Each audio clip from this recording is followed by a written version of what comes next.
Good morning and welcome to today's video. It is bright and early, it is 9 a.m. and we are already at the workshop, ready to jump into the Miata and start pulling things apart. And you might be going, wait, what do you mean pulling things apart?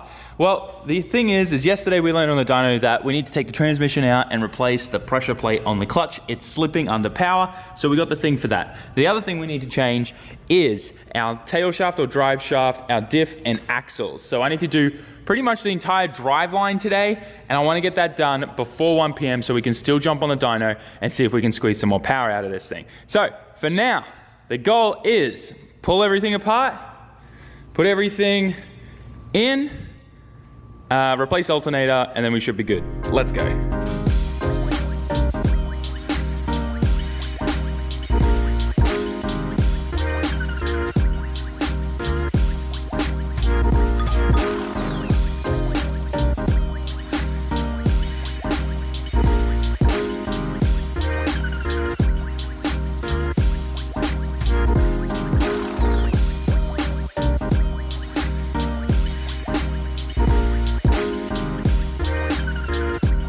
So getting really close to taking out the transmission right now, and it's only been like 30 minutes. All I have to do is take off the shift boot, center console, and the shifter out, and then I can go get Marcus and we can pull that, that transmission out. So I'm gonna go ahead and do that, and then we'll get that transmission on the floor so we can look at the clutch. I completely forgot to pull the camera out and time lapse it, but we got the transmission out. The flywheel itself is actually pretty good. There's no gouges or anything in there, but clutch plate and pressure plate, and clutch disc, sorry, and pressure plate, that's a different story. This thing got completely destroyed. There's grooves in there and everything. This is the pressure plate side, and you can see just all the chunks that flew out of this thing and just couldn't handle the power. So, it copped a fair bit of abuse.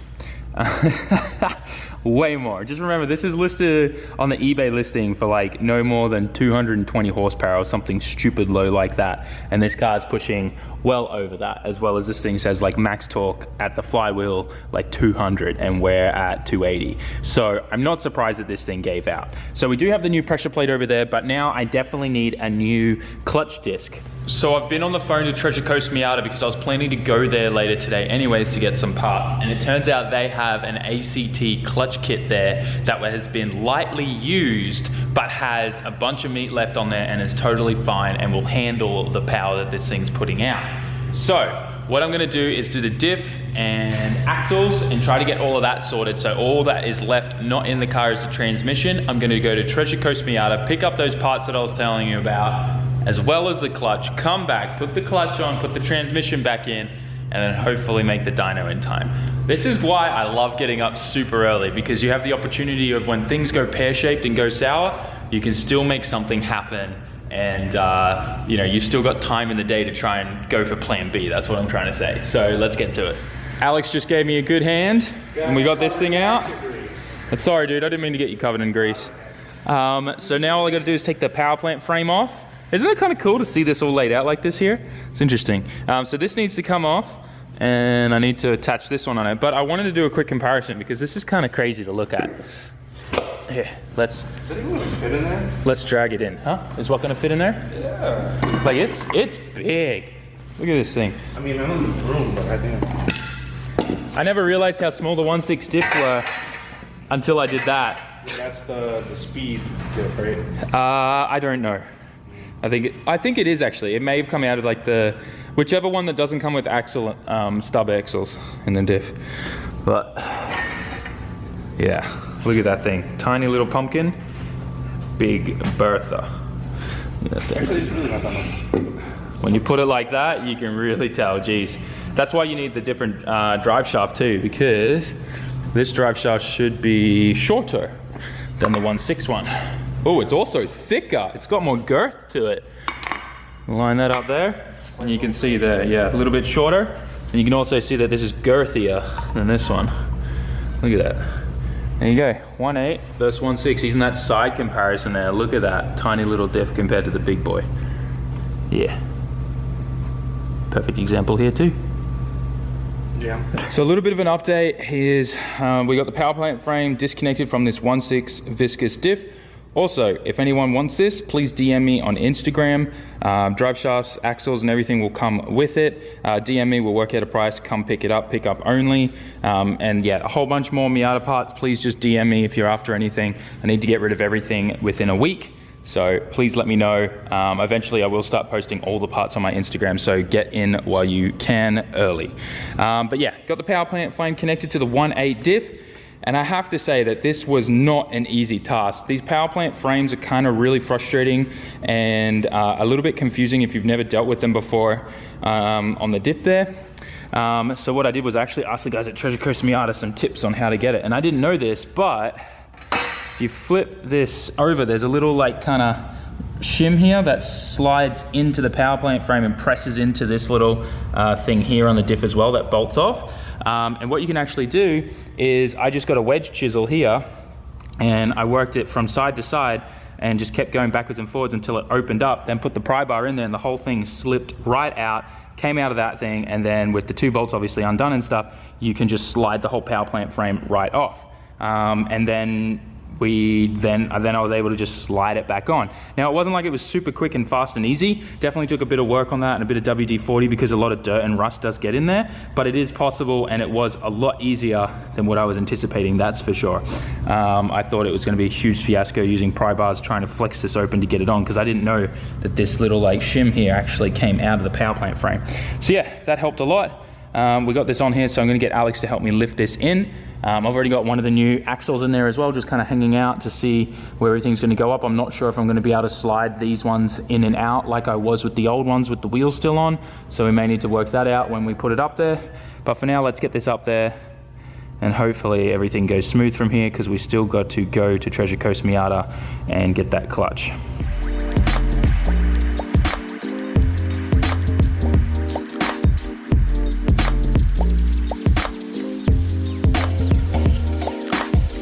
So as you guys just saw, we got the diff in and there's a huge mess here, but we're taking a quick break. We're gonna head to Treasure Coast Miata. We're gonna go get the parts that we need for today, and then we'll pick it all up from there. So we're back at our one-stop shop for Miata parts, Treasure Coast, as you guys know. And we got a bunch of stuff here. I gotta explain some things. This is for Chris and his Roadster. We're hoping that that's gonna fix his solution with his clutch at the moment. But all of this is for the Miata. We've got an ACT clutch here. You can see that 4-puck thing there. This thing's gonna grip up like crazy, should handle the torque and the power that we're giving it. We got 2 new hubs for the front because I found a bit of play in the left-hand front hub. So we got 2 of these because normally when one starts to go, the other one is not far off behind it. So we've got 2 new hubs, well, secondhand good condition hubs. And then we've got a full Mazda Speed brake upgrade kit. So these are the much bigger calipers that came on the OEM factory Mazda Speed that came with a turbo kit. So we've got brand new rotors and pads to go with it. So that's gonna solve probably the sketchiest thing about the Miata, which is the brakes. And once again, guys, make sure you support the companies that support me. Go hit up Treasure Coast Miata if you have any needs for any Miata parts, whether you're in the USA or international. They ship worldwide, so definitely hit them up. So this is the Mazda Speed that the brakes came off that are going on the Miata. It's on NK RPF1's, Chris's favorite wheel. What's really interesting, I find, is how tiny the intercooler is on these things.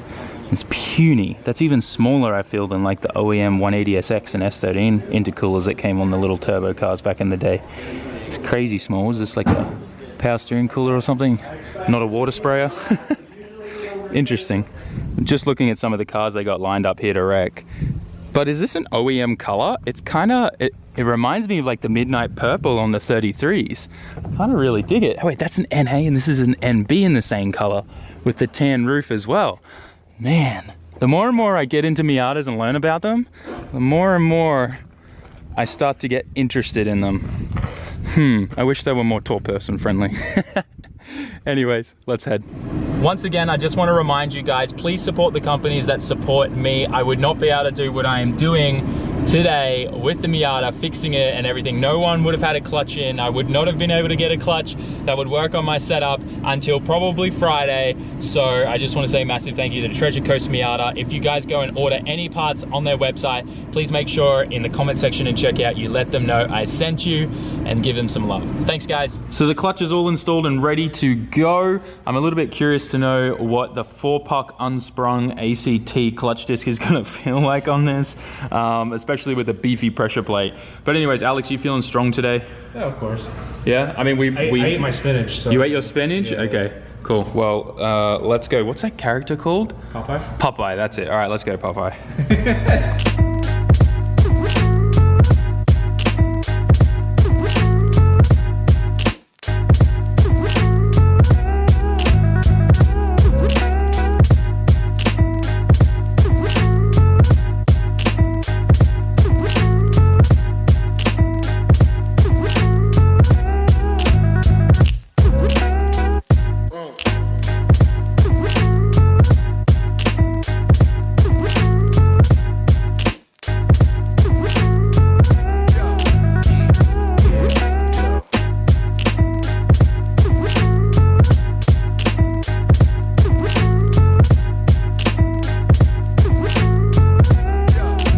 So quick update, I've got the entire drivetrain in except for the axles. I've got fluid in the transmission, fluid in the diff as well, and everything's pretty much hooked up, ready to go.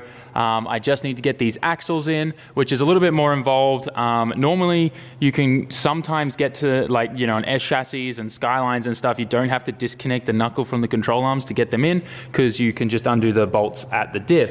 Just like with the 1.6 here, how they have these 4 bolts here.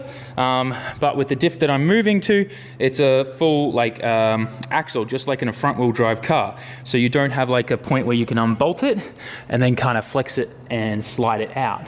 So what I'm gonna have to do is take the wheels off, take out the upper control arm, and then we should be able to kind of slip them in, and then we'll go from there. Then I need to put the exhaust back on, and I think that's about it. Then alternator, almost forgot about that.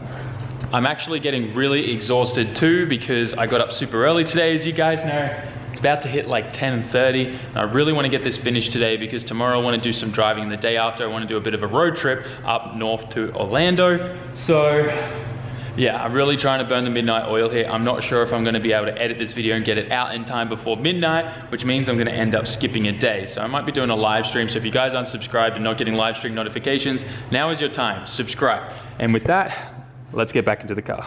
I am now at the point where I'm just finishing off the shifter here. Exhaust is on, looks great. We've got everything lined up perfectly. Pretty much we just got to put this back in, and then it's just the alternator, and I can go home. It's still really late, but that's okay because I'm just excited to get this thing running so that we can get it on the dyno today. Sorry, tomorrow. Well, technically it is today because it's so late, but you know what I mean. Anyways, I'm gonna get this done, get the interior back in, and I guess start working on the alternator, get that switched out, and then take this thing for a rip. There we go, all back together, and just turning on the shift knob now.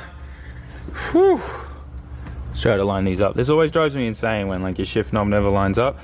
Oh, luckily it's right there. Perfect.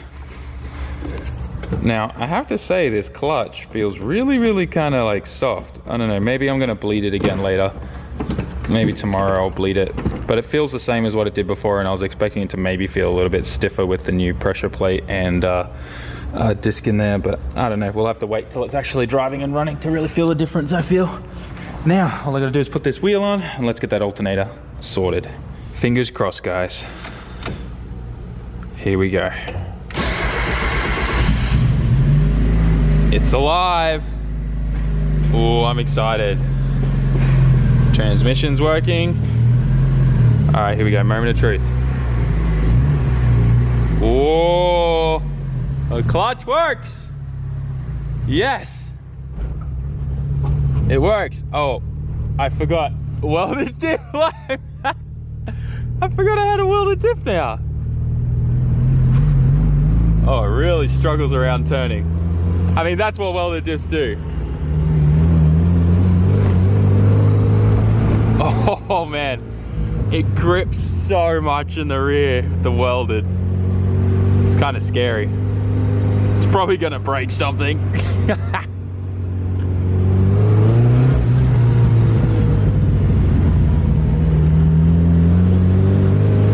That's not too bad. Does want to fight you a little bit though.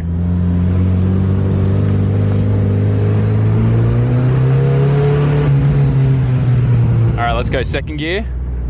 Hey, that felt really good. For a 4-puck, unsprung? Jeez, that's not too bad. Let's turn in here. Yeah, the rear end's kind of interesting with that weldy. Oh boy. Perfect for the winter though, when they want to get into some motorsport. It's honestly not too bad.